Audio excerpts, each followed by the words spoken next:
Ma'am प्रश्न विचारला आहे, मायक्रोवेव्ह अब्लेशनच्या नंतर मला नॅचरली कन्सेप्शन होऊ शकते का? हे बघ, मायक्रोवेव्ह अब्लेशन आपण का करतो? जर आपल्याला भरपूर पोटात पिरियडच्या वेळेला दुखत असेल, भरपूर ब्लिडिंग होत नसेल, आपल्याला गर्भधारणा होत नसेल, गर्भाशयाचा आकार विचित्र झालेला असेल, तर आपण मायक्रोवेव्ह अब्लेशन करतो. आणि आपल्याला बाळ नसताना सुद्धा करतो, कारण आपल्याला पुढे नॅचरली कन्सीव्ह होण्यासाठी सुद्धा हे मदत करतो. जर आपल्या ओव्हरीज चांगल्या असतील, जे आपली फॅलोपियन ट्यूब चांगली असेल आणि जर गर्भाशयाची रचना आपण मायक्रोवेव्ह अब्लेशनने जर छान करू शकलो, तर नक्कीच आपल्याला नॅचरल गर्भधारणा होऊ शकते.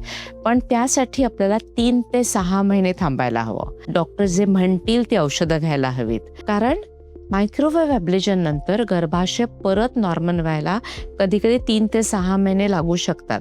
जर गर्भाशय खूप मोठं असेल तर जास्त वेळ लागतो, पण गर्भाशय लहान असेल तर 3 महिन्यात आपलं गर्भाशय रेडी होऊ शकतं बाळासाठी. आणि त्यानंतर IVFचं सक्सेस सुधारतं आणि नॅचरली कन्सीव्ह होण्याची कपॅसिटी सुद्धा चांगली होते. Thank you ma'am. ओके.